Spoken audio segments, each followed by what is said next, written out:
E em nome de Jesus, leva, Senhor, embora todo despojo, ó Deus, toda a sujeira, todo o peso de batalha deste dia todo, Senhor.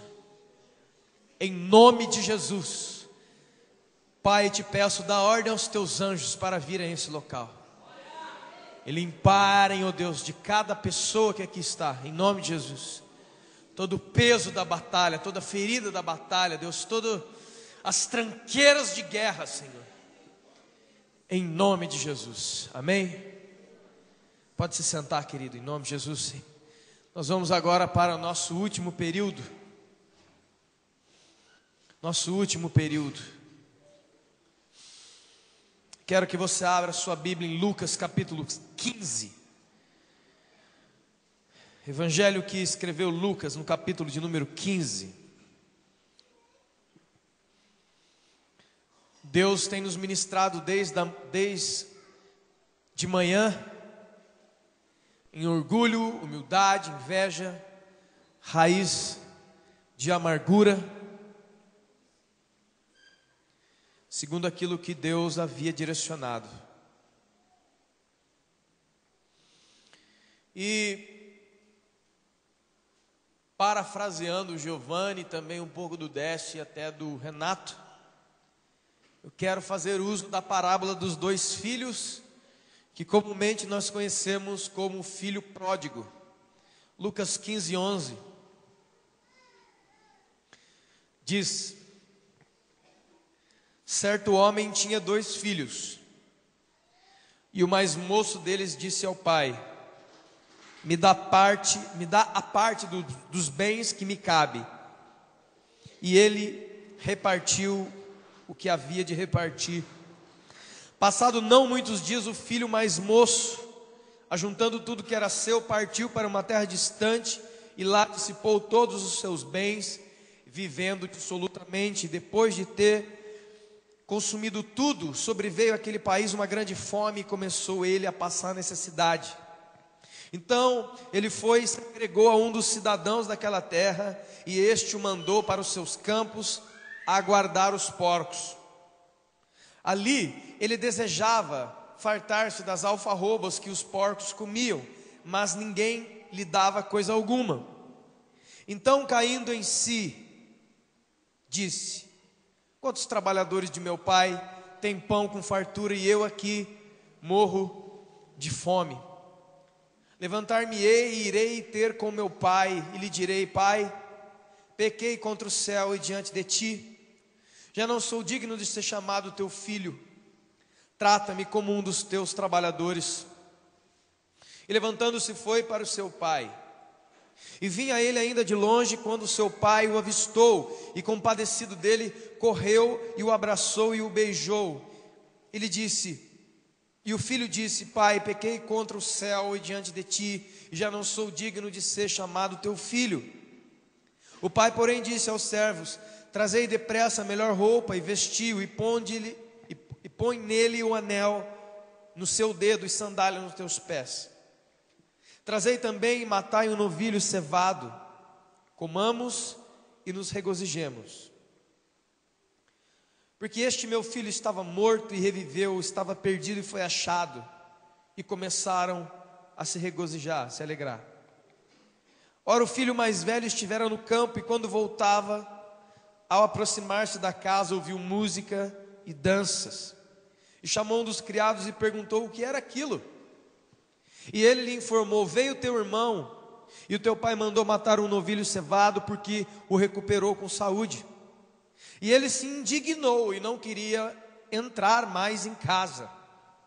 Porém o pai saiu e procurava conciliá-lo, mas ele respondeu ao seu pai: há tantos anos te sirvo sem jamais transgredir uma ordem tua, e nunca me deste um cabrito sequer para se alegrar com os meus amigos. Vindo, porém, este teu filho, que desperdiçou todos os seus bens com as meretrizes, tu mandas matar para ele um novilho cevado? Então lhe respondeu o pai: meu filho, tu sempre estás comigo, e tudo o que é meu é teu.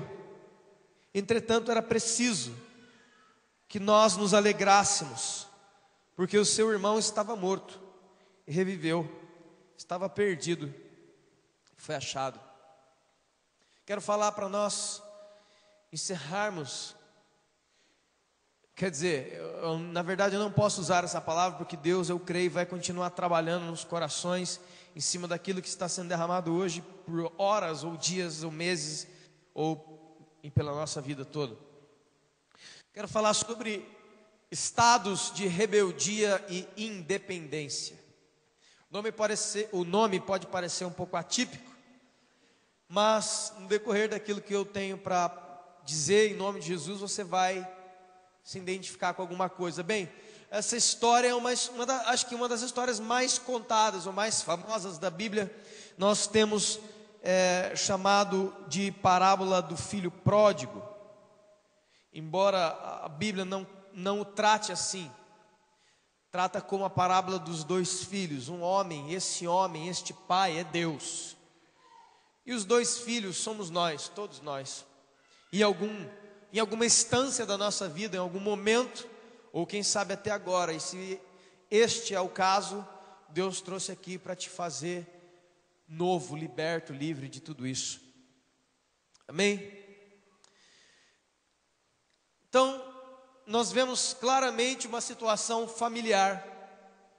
O pai, dois filhos que moravam com ele, empregados, enfim, uma cena cotidiana de vida. E até o momento em que um dos filhos se levanta. A Bíblia diz que ele era o mais moço. E quando nós ouvimos o mais moço, nós ouvimos o caçula, nós ouvimos aquele que talvez é o mais inexperiente. Fala de juventude e de não ser experiente o suficiente, inexperiente. Fala de atitudes tomadas fora do tempo. Isso era o mais moço. E esse mais moço se levanta e ele confronta o seu pai. Não havia razão, não havia lógica, mas ele se levanta da altura da sua inexperiência, e ele afronta o pai dizendo: olha, eu quero o que é meu agora. Ele se levantou dentro da casa dele e afrontou o seu pai. Mas nós percebemos e podemos perceber que ninguém está andando e aí tropeça e eu vou afrontar meu pai, ou eu vou pecar. Não, como foi dito aqui em Tiago capítulo 1, isso vai brotando no nosso coração, isso vai se tornando desejo do nosso coração, que nós sabemos que é enganoso. Então, porque a Bíblia, é engraçado que a Bíblia diz que ele se levanta, afronta o seu pai e fala assim: eu quero agora o que é meu. Irmão, veja um pouco mais a fundo isso. Herança é algo que se recebe quando os nossos pais morrem. Ele não esperou. Ele levantou e falou assim: olha, eu quero o que é meu agora. E a Bíblia diz que, no versículo 13, que não depois de muitos dias, ele pegou aquilo que o pai tinha dado a ele e foi embora. Do dia em que ele se levantou e afrontou o pai, ainda passaram-se alguns dias, até que ele se levantasse, pegasse aquilo que ele recebeu e fosse embora. Isso fala de afronta, isso fala de querer ser independente, quando ele era dependente. Ele tinha que ser dependente, porque ele era o mais moço, e a lei dizia que todas as coisas primeiramente seriam dadas ao primogênito, ou seja, ao primeiro filho, e não ao segundo. Então ele vem atropelando, por causa do desejo dele, um monte de regras que haviam sido estabelecidas. Por isso, o desejo de independência é algo terrível, e extremamente perigoso e maligno, porque inclusive foi esse desejo de independência que entrou no coração daquele outro que foi citado aqui, a saber, Satanás. O estado de independência é quando nós conhecemos todas as regras, é quando nós cristãos, que essa palavra é uma palavra agora direcionada diretamente para nós, sabemos que temos que honrar os nossos pais, mas não queremos honrar. Mas nós não falamos isso com palavras, eu não quero honrar meu pai e minha mãe, não. Nós temos atitudes de pessoas independentes. Quando a esposa não honra o marido não honra a Jesus, quando a igreja não honra as suas lideranças, e por que nós não fazemos isso? Por que nós deixamos isso entrar no nosso coração e nos contaminar de uma forma tal que nos faça, como diz o Renato, cair na ansiedade de uma tal maneira que eu não quero aguardar a morte do meu pai, eu quero que ele morra agora. É uma maneira negra, perigosa de ver as coisas, mas é bem isso.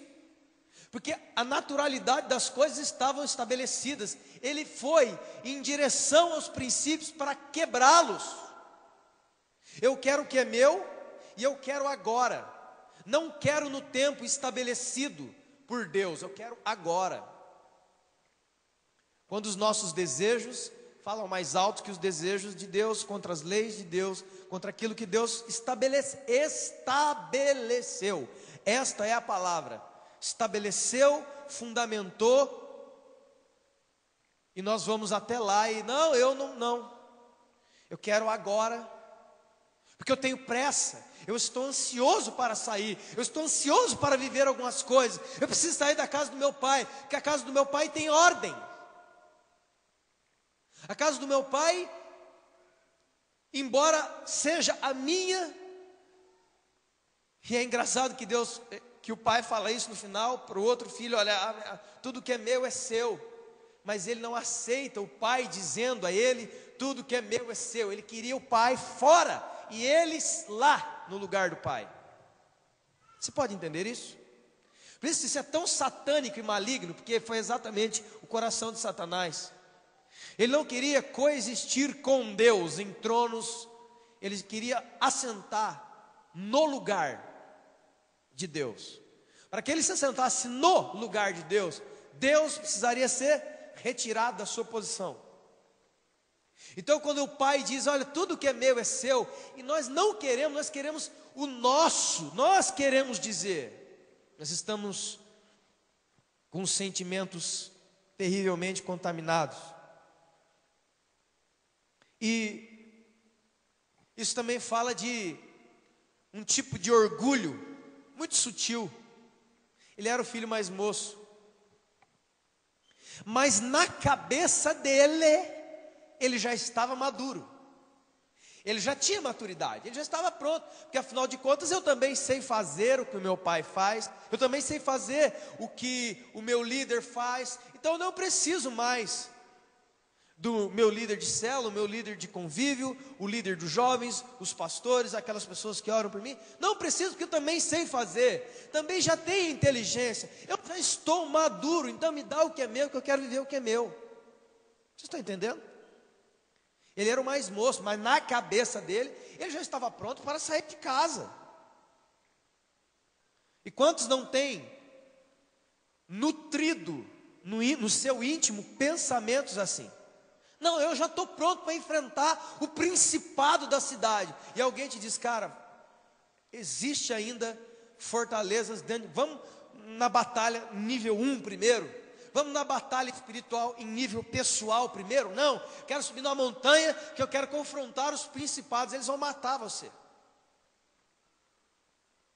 E, por mais, escute, eu estava conversando com o irmão esse dia sobre Satanás ser um estrategista, ele realmente é, e um quadro que foi pintado sobre Satanás jogando xadrez com uma pessoa. Eu já sonhei um dia que eu estava jogando xadrez com o diabo.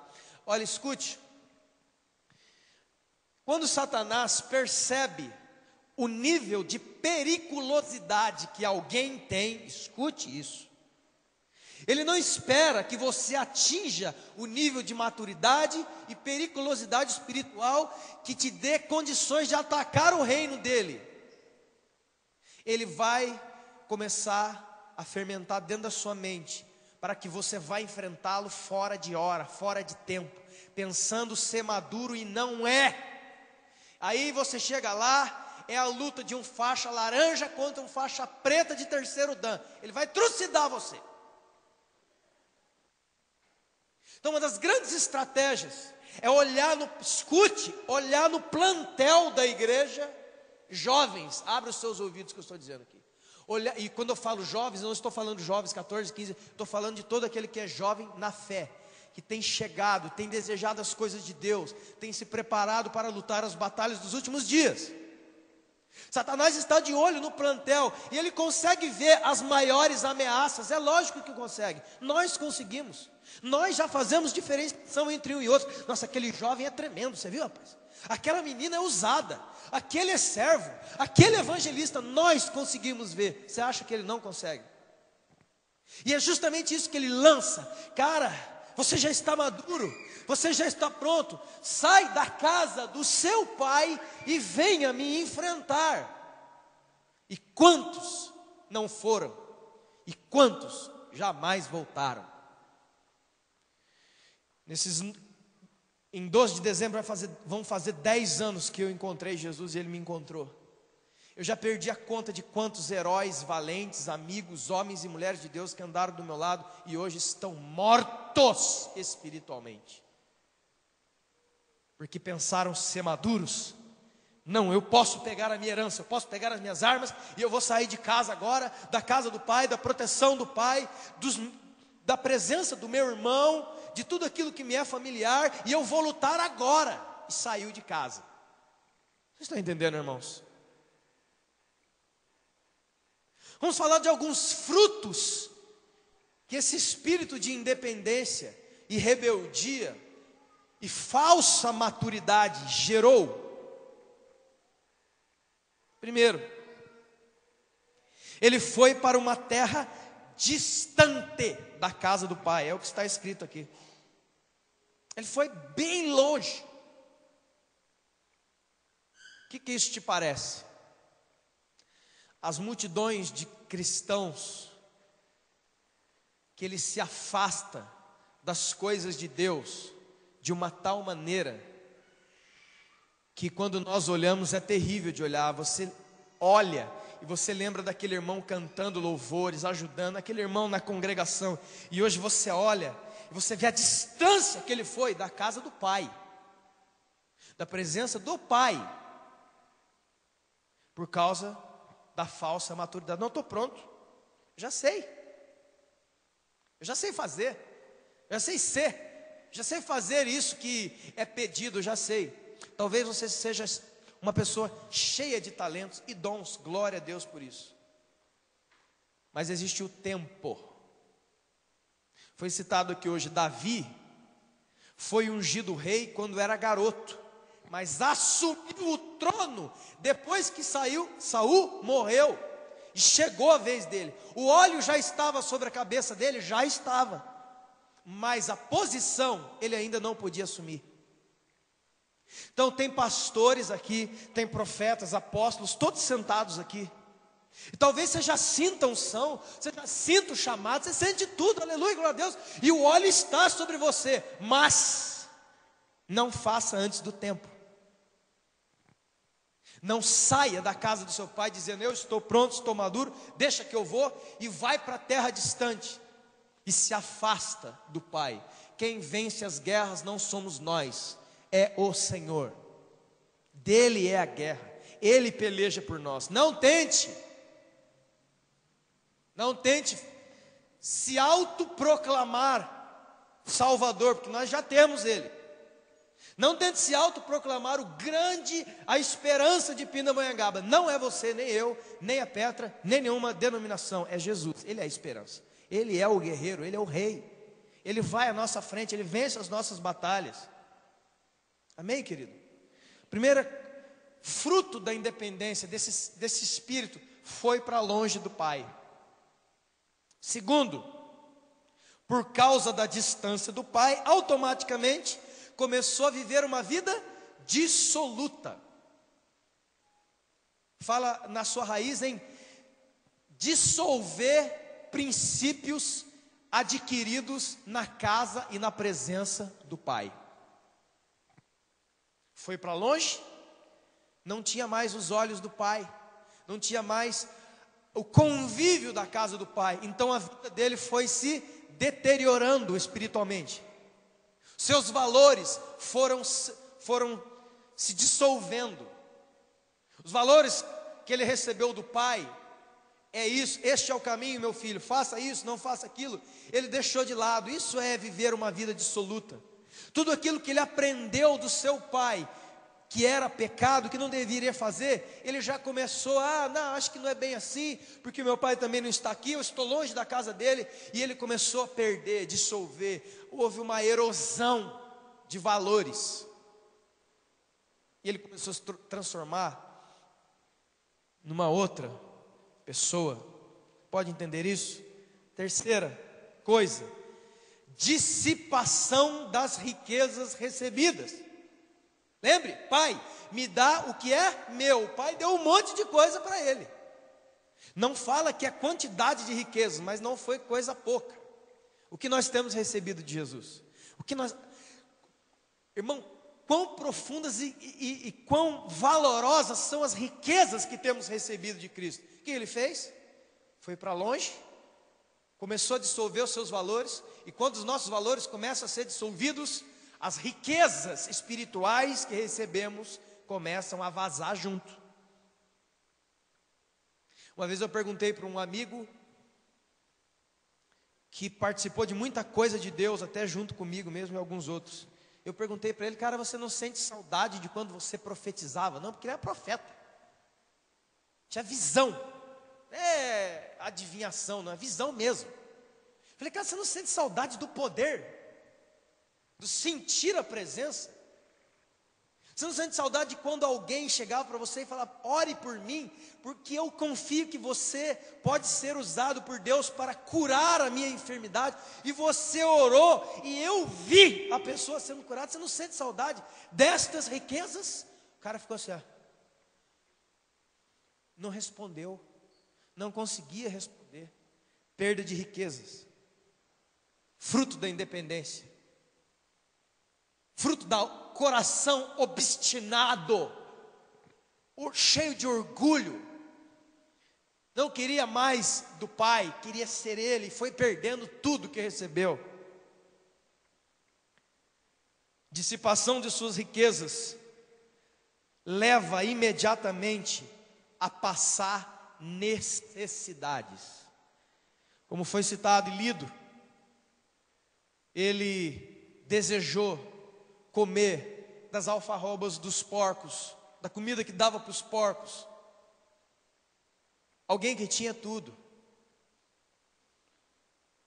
já estava, desculpa a expressão, lambendo a boca de cachorro na rua, caído em um canto da vida. Por quê? Tudo começou quando ele se levantou e falou, me dá o que é meu, eu quero sair fora. Eu já estou pronto, eu sou o cara, eu sou a mulher de Deus, eu sou a bola da vez, eu não preciso de ninguém, eu vou conseguir. Nós não fomos criados para viver sozinhos. Uma das grandes bênçãos fantásticas que a igreja nos traz, pela graça de Cristo, é justamente viver em comunidade, porque é muito fácil viver sozinho. Agora eu quero ver você viver no meio aqui, com as falhas, debilidades dos seus irmãos, Quando você fala alguma coisa, a pessoa não te responde na altura e no entendimento que você esperava, e você é obrigado a confrontar o seu eu, amando ainda mais aquele que não responde à altura daquilo que você queria. A igreja é uma bênção para nós, porque sem ela, nós não seríamos provados e nem testados. Como seríamos? O maior instrumento de provação e teste de Deus é viver no meio da congregação. Você sabe disso? Não é fácil. Outra coisa, sabe o que aconteceu com ele? Perda de identidade. Quando ele saiu da casa do pai, ele era uma pessoa. Agora a Bíblia diz que ele chegou em terra distante e se juntou com os moradores daquela terra. Ele se agregou com os moradores do mundo. Existe um processo de mundanização de cristãos. Como diz a Bíblia, em Salmo número 1, bem-aventurado o homem que não anda segundo o conselho dos ímpios, nem se detém no caminho dos pecadores, nem se assenta à roda de escarnecedores. Como diz a Bíblia em Coríntios, as más conversações corrompem os bons costumes. O nosso ajuntamento, escute, todo o ajuntamento que nós temos com pessoas não cristãs, só tem um objetivo: ser testemunha e luz de Deus para a salvação deles. Não pode ter retrocesso algum. Somos nós, segundo a palavra de Cristo, que deveríamos ser sal e luz, que deveríamos dar a eles, e não eles a nós. Este filho saiu da casa do pai, bateu no peito e foi, e uma das primeiras coisas que ele foi fazer é se agregar com os moradores daquele lugar, adquirir a identidade deles, o pensamento deles, o jeito deles de viver, o jeito deles falarem, o jeito deles pensarem, reagirem e serem. Olha onde a independência, a falsa maturidade, o orgulho nos leva.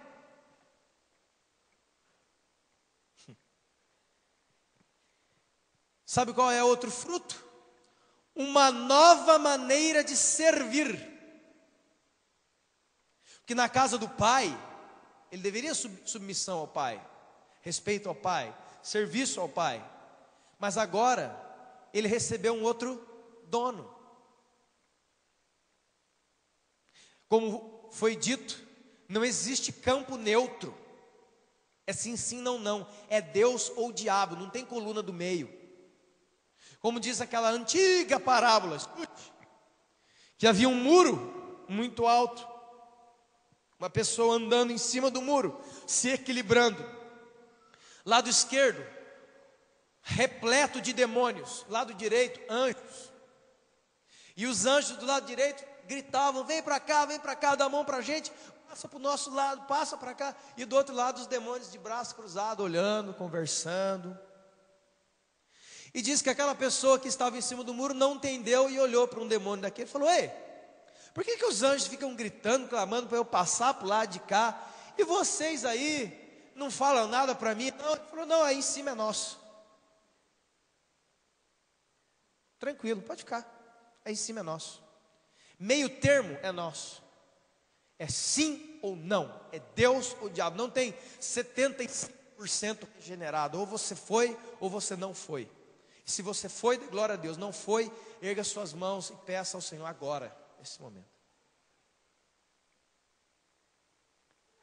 Ele foi servir a outros patrões.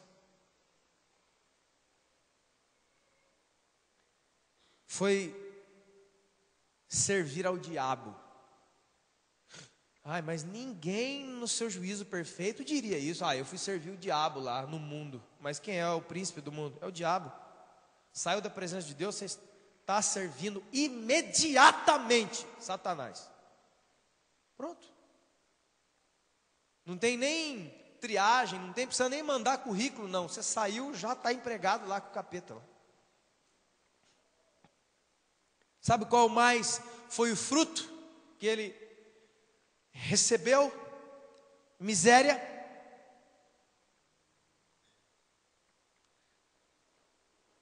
O porco, já na cultura judaica, é considerado animal imundo. Pense em alguém alimentando porcos e tendo fome como os porcos, desejando ser um porco para poder comer a comida do porco. Cara, isso é um estado de miséria.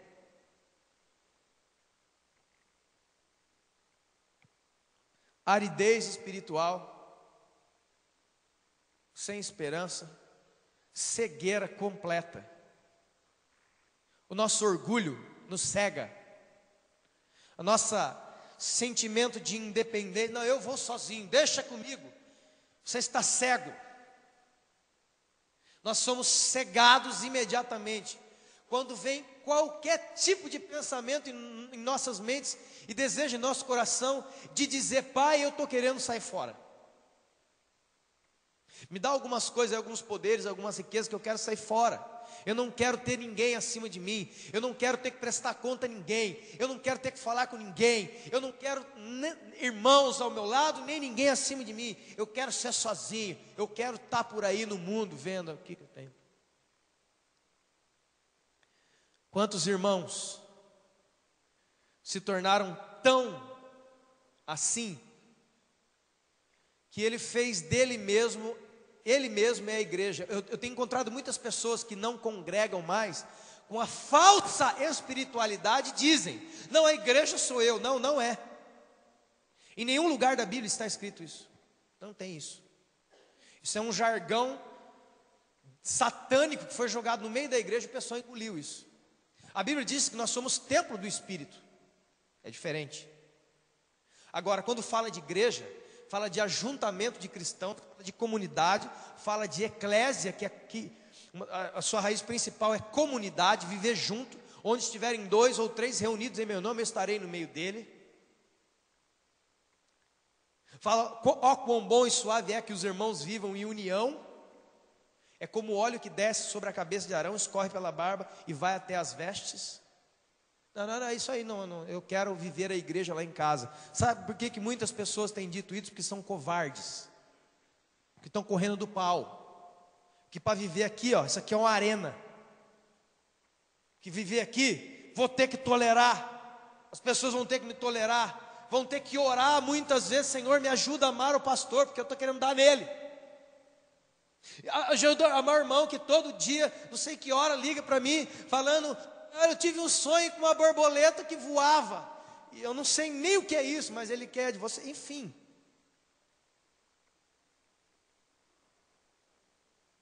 sabe qual foi a única coisa maravilhosa que ele fez? E essa é a oportunidade para todos nós.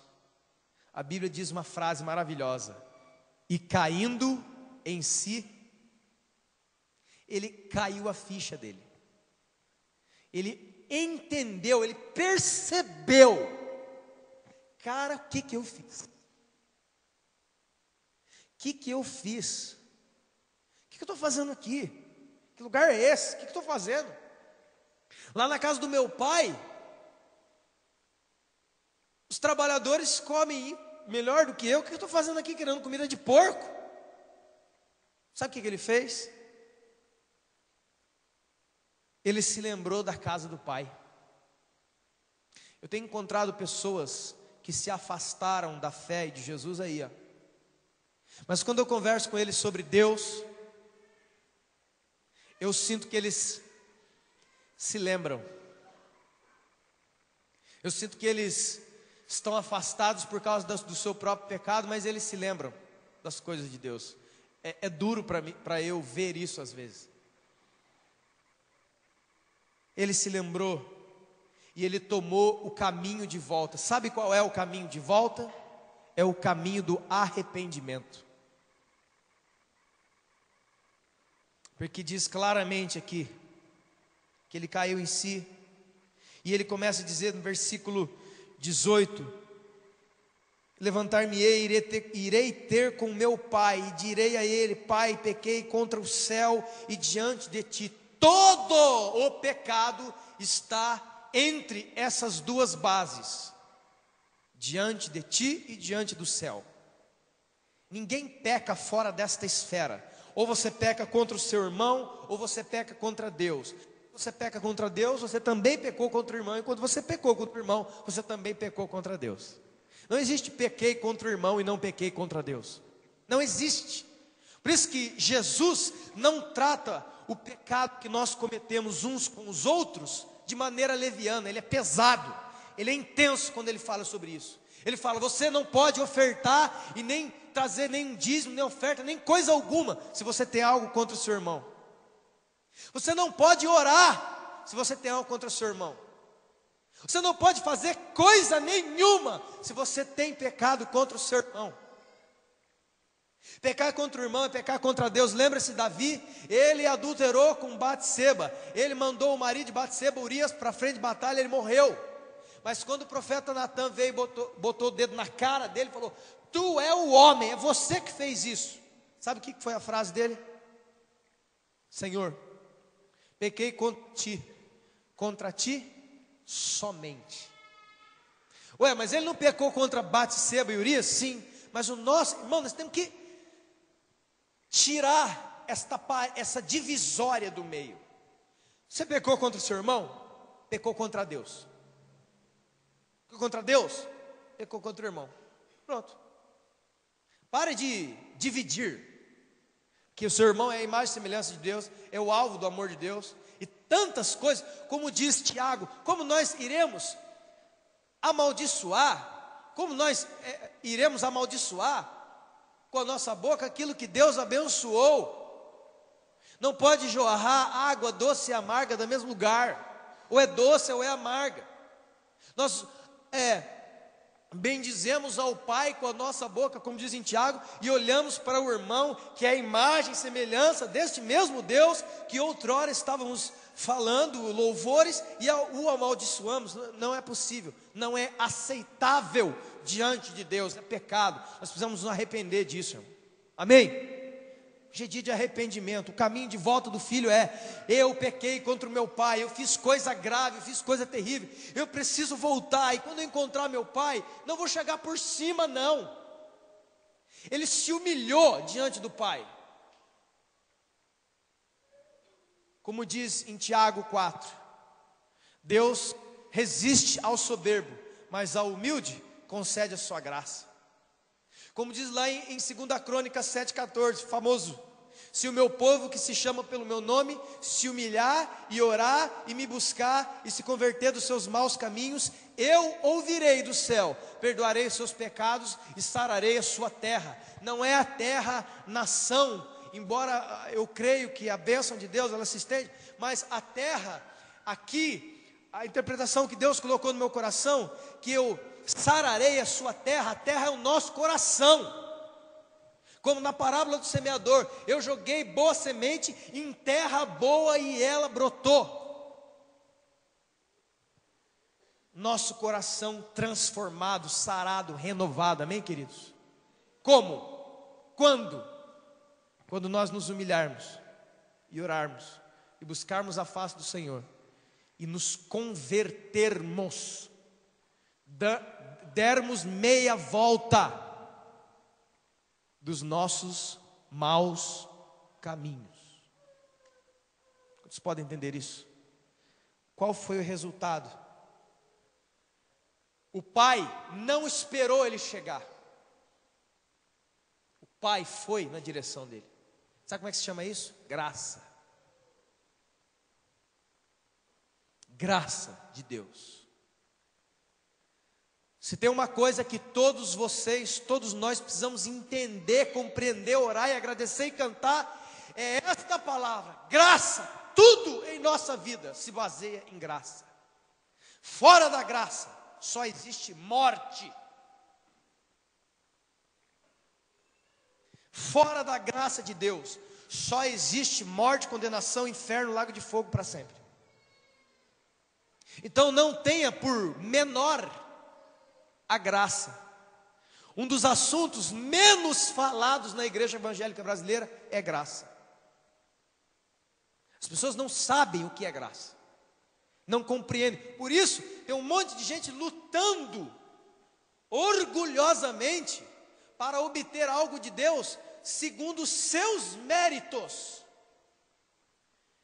E eu quero dizer em nome de Jesus, no reino de Deus não existe mérito pessoal aceitável, só existe o mérito de Jesus Cristo na cruz do Calvário. Este é o mérito, essa é a vitória. Por isso diz o profeta que os nossos atos de justiça são para Deus como trapo de imundície. Eu já disse aqui o que é trapo de imundície naquela época. Naquela época não tinha absorvente íntimo como as mulheres têm hoje, aquela coisinha tudo, não. Era um pano que era enrolado e era colocado, e aquele sangue vertia por dias. Aquele pano horroroso, fedido, imundo, ele é o trapo de imundície. Então as nossas obras que querem apontar ou colocar méritos perante a cruz de Cristo são piores do que esse pano. Você entende isso? Agora, irmão, descanse na graça de Deus. Descanse. Não é pelo nosso mérito, é pelo mérito dele, pela graça dele, pelo amor dele, pela obra dele. É tudo dele, porque dele, por ele, para ele são todas as coisas. Amém? Ele não espera que você seja o melhor crente. Ele te ama antes da fundação do mundo. E a Bíblia diz em Romanos 1, Ele prova o grande amor que tem por nós, nos amando, sendo nós ainda pecadores. Não esperou ninguém converter e aprender a fazer um monte de orações pentecostais, ou sei lá o que. Ele já amava você quando você estava no lixo. Já amava. Ele foi recebido, ele foi honrado pelo Pai. Traga capa, traga o anel, traga sandálias. Vamos matar o novilho, vamos fazer uma festa a ele. E ele foi restaurado na posição de filho. O diabo, o acusador dos irmãos, diz em Apocalipse 12, que acusa de dia e de noite, tem dito a muitas pessoas: você errou, você pecou, você errou. Faça o que você tiver que fazer, mas não volte para aquela igreja. Já pensou? Voltar para aquela congregação, você errou, você caiu, você pecou, viu?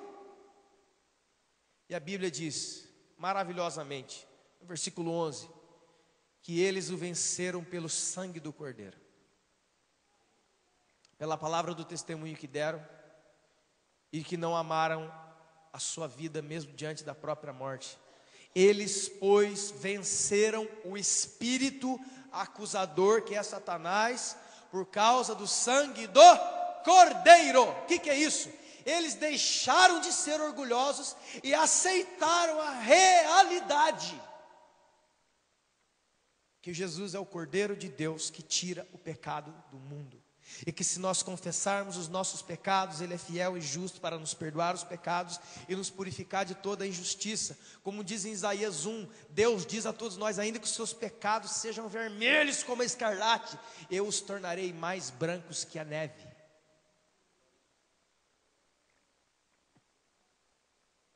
Receba isso, descanse nisso, porque senão você não vai suportar a pressão de viver sobre o olhar de muitas pessoas. Nós temos um segundo filho, né? Ele disse que quando o segundo filho que estava trabalhando voltou, escutou música, o pessoal dançando, cheiro de churrasco, o novilho já estava no rolete. O que está acontecendo? O que está acontecendo na casa do meu pai? O criado responde: olha, seu irmão voltou. Pronto, acabou. Eu quero fazer uma pergunta a todos: por que nós temos problemas com os nossos irmãos? Por que nós não suportamos os nossos irmãos? Porque o nosso irmão nunca pode ser honrado, como Giovanni. Pego a beira daquilo que estava sendo falado. Por que que quando o nosso irmão está chorando, nós, irmão, vou orar por você, está difícil, né? Deus, ajuda. Muitas orações dessa já estão carregadas de sentimentos malignos. Por quê? Porque não é verdadeira misericórdia, é prazer no sofrimento alheio. Não é verdadeiramente se compadecer daqueles que estão em sofrimento, seja qual for. É se regozijar, porque o outro sofre e você não. Quando a Bíblia diz alegrar com os que se alegram e chorar com os que choram, o que é mais fácil? Chorar com os que choram. Mas quando alguém é honrado, quando alguém recebe alguma coisa, por quê? Entra o diabo no coração de muitos crentes, instantaneamente. Como entrou no coração de Judas naquele dia, diante de uma mesa como essa. Nós simplesmente, o nosso olhar vira um olhar maligno, assassino, como é o espírito, é a síndrome de Caim. Lembra de Caim? Na presença, Deus, Abel sacrificando, Caim sacrificando. Deus não rejeitou a Caim. Deus disse a Caim assim: olha, se você fizer como seu irmão, eu aceito você também. Sabe o que a maldição que entrou dentro do coração dele? Ah, é, Deus? Então o Senhor quer sacrifício de sangue, né? Vou apresentar um bom para o Senhor. Matou o irmão. A nossa palavra que confiamos diz que aquele que odeia o irmão é assassino, e os assassinos não entram no reino do céu. A pergunta, irmãos, é por que nós aqui enchemos a boca para falar as coisas, mas nós simplesmente não toleramos que ninguém seja abençoado na nossa frente, que ninguém seja honrado. Aquele lugar era para ser meu, era eu que era para estar pregando, era eu para que estar servindo, era eu para cantar, era eu para falar, era eu para ministrar. Por que ele? Por que não eu? Eu já tenho trabalhado aqui, e todo mundo vê o que eu trabalho, mas por que escolheu a pessoa nada a ver? Como Satanás, o diabo tem entrado no coração de muitos cristãos, por essa rodovia que ninguém quer trabalhar com isso aí. Nosso negócio é fazer culto da sexta-feira da libertação. Venha, você que vê vulto, você que vê, mas não vê o coração. Por isso que eu bato em cima em ato e processo. Expulsão de demônios, ato, libertação, processo. E processo fala de renúncia, fala de pagar preço, fala de continuar em meio a dores e sofrimento. Ninguém quer. Ah, não, esse negócio é forte demais. Ah, eu caí endemoniado lá um dia, tá bom, já libertei tudo. Libertou, quem falou?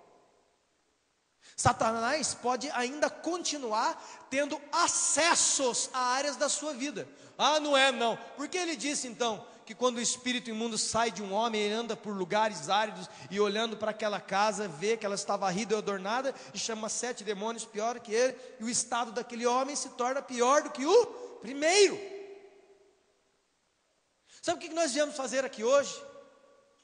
Discernir, identificar em nós por onde Satanás tem entrado.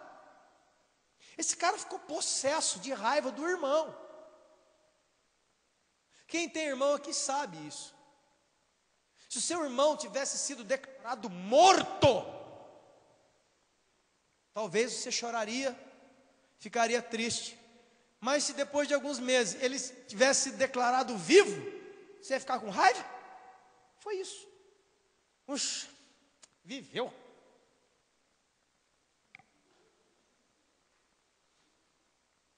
Sabe outra coisa que aconteceu? Não queria mais entrar na casa do pai. Ficou do lado de fora. Não vou entrar aí. Eu não vou participar da honra do meu irmão, vou ficar aqui fora. Eu acho que ele ficou andando lá fora assim. O que é isso? Que injustiça? Que injustiça? Quando nós podemos, irmão,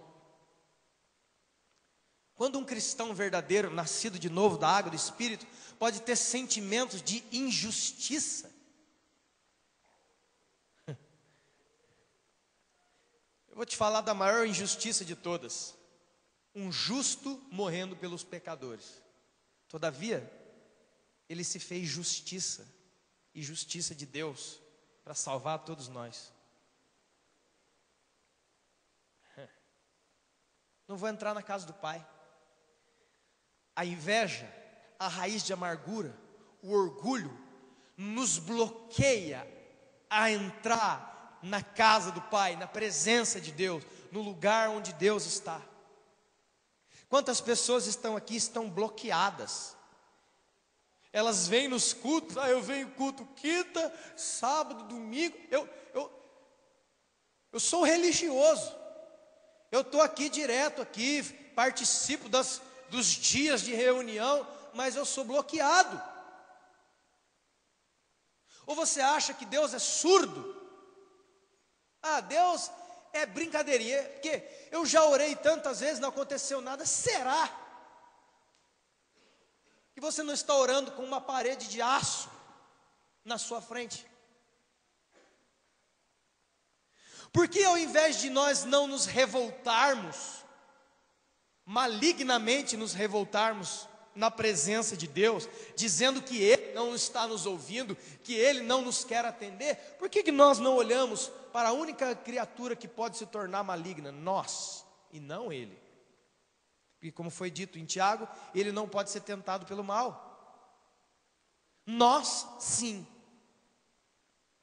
Quando a nossa cobiça,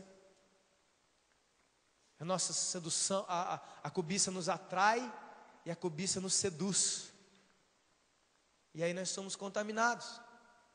E nós poderemos, escute, irmão, poderemos viver a nossa vida evangélica bonitinha dentro das igrejas aqui, no Paraná, no Polo Norte, na Índia, na África. Pode ir para onde você quiser. Lá estará o Espírito do Senhor. E lá você será confrontado. E saberá que as suas orações não são ouvidas, ou que a sua vida não muda. Não é porque Deus não quer ouvir, é porque você não tem entrado na presença do Pai, porque o seu coração é um liquidificador de sentimentos ruins. Quantas pessoas não estão assim? É incontável o número de pessoas que estão assim. Ele não pode entrar na presença de Deus, porque o coração dele está totalmente contaminado com qualquer coisa. Não vou entrar na casa do meu pai, não. Olha como o grande amor de Deus, mais uma vez a graça maravilhosa de Jesus. O pai sai lá fora. Sabe como é que é isso? Mostra para mim a imensidão do amor que Deus tem por nós. Deus, sabe, o pai, Deus saindo da sua casa, da sua habitação, indo lá fora conversar com um rebelde. O que é isso? Jesus se esvaziando da sua glória e descendo aqui. É isso aí. Para encontrar um bando de rebeldes, malditos que somos nós, que éramos nós, até sermos encontrados pela graça dele, até sermos justificados, até sermos santificados, adotados, aceitos como filho de Deus. Ele vai lá falar com o cara. E aí, acontece uma coisa no versículo 30. O outro filho começa a falar das coisas que o seu irmão havia feito. Mas você não pode honrar o meu irmão, porque ele fez isso com você. Ele pegou os seus bens fora do templo, ele gastou, ele andou com prostituta. O cara virou as latas de lixo do mundo inteiro. Agora você dá uma festa para ele? O que é isso? E aí eu remeto a isso. É uma hipocrisia gigantesca.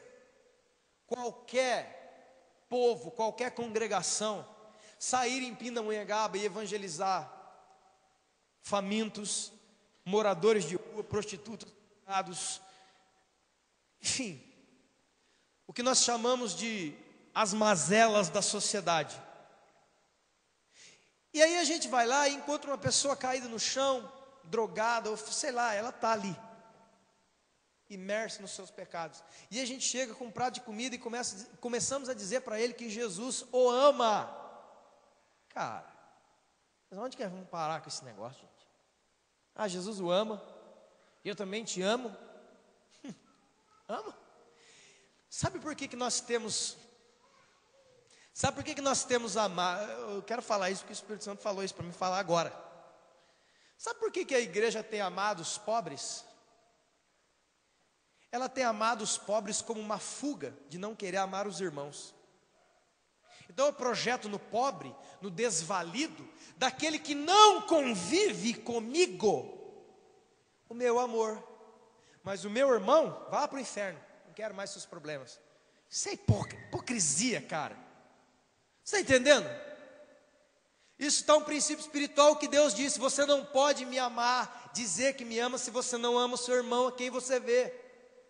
É muito, eu amo a África, eu amo a China. Vai lá morar com os africanos para você ver.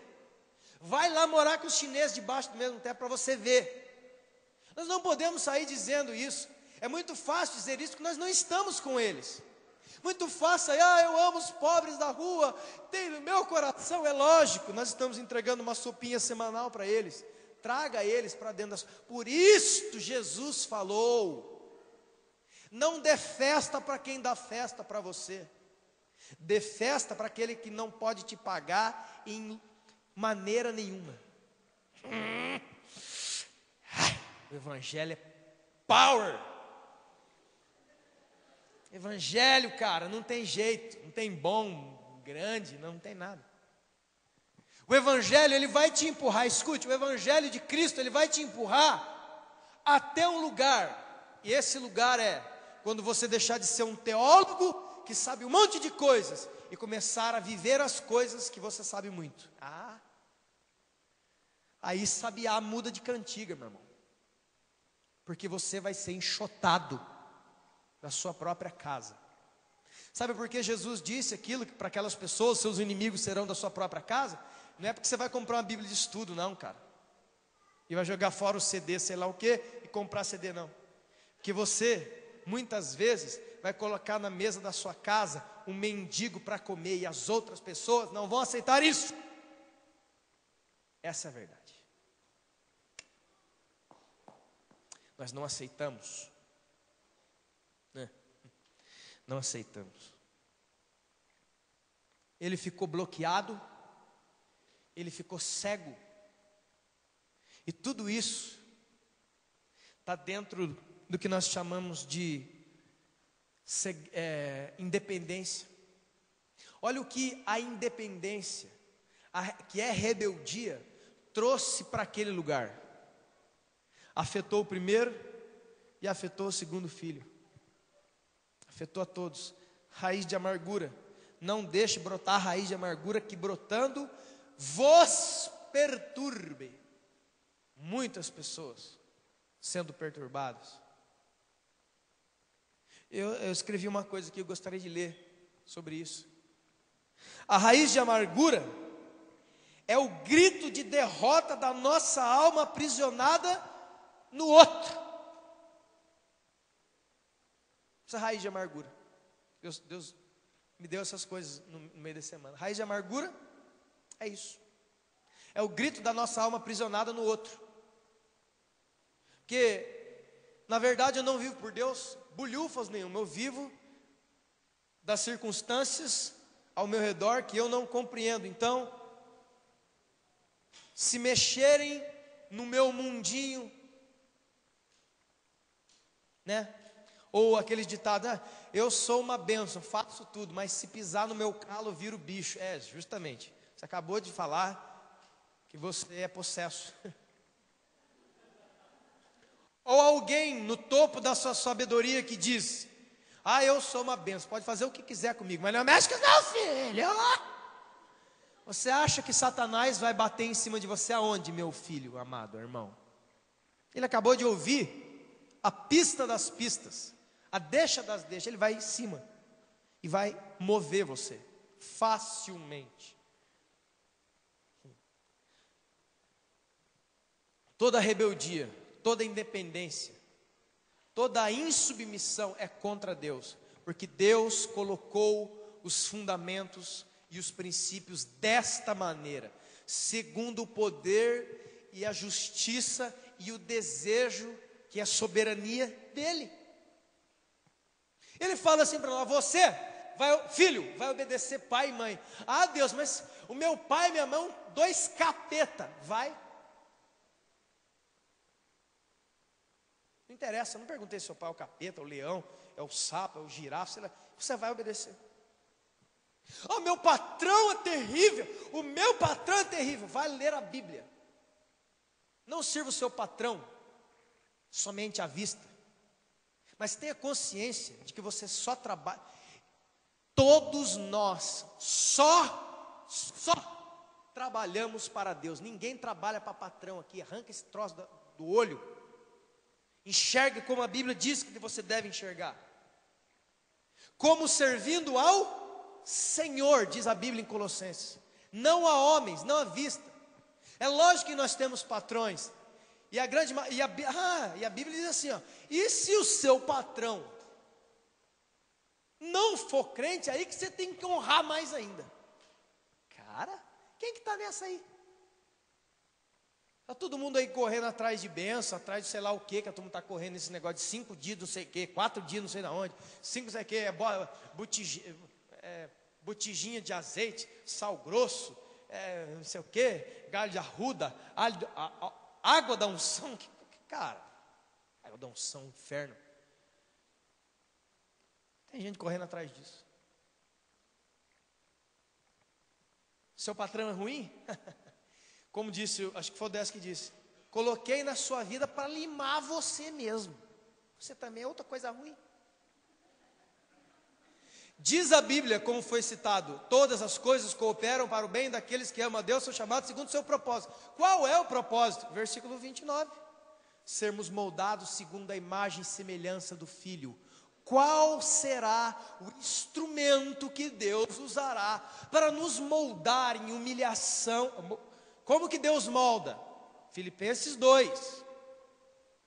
Nos moldar em humilhação, em cruz, para que nós possamos entrar naquele dia. Vai usar o seu semelhante.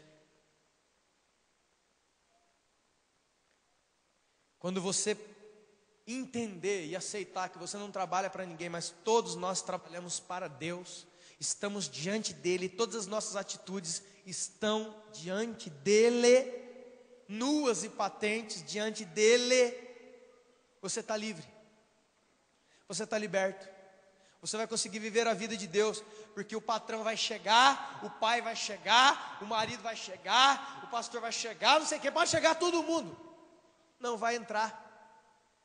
Você vai estar em a posição indestrutível.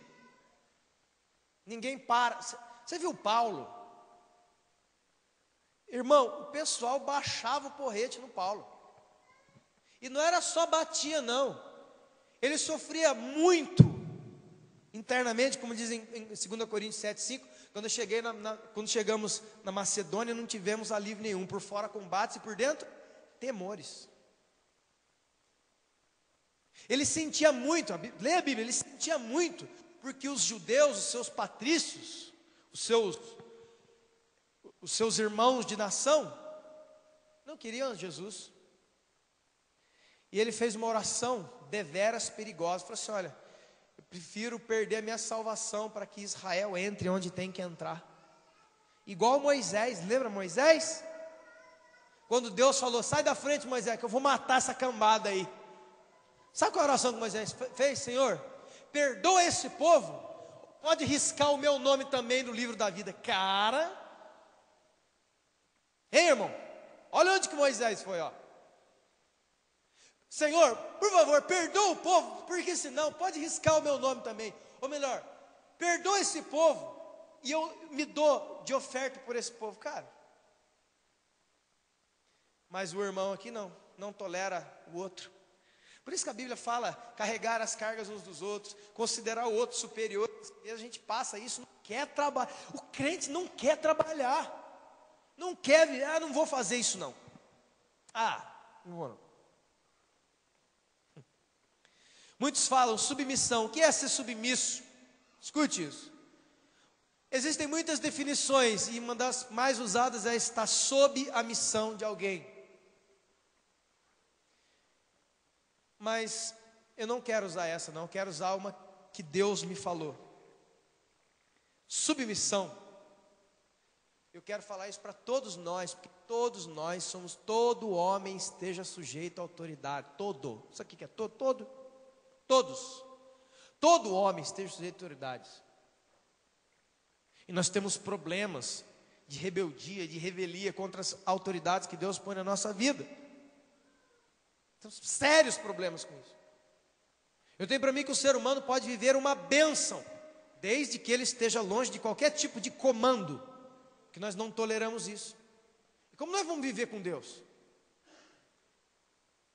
Ele é Senhor, amém? E nós, servos, como nós vamos viver? E diz lá, aquele que resiste à autoridade, resiste a Deus que a colocou.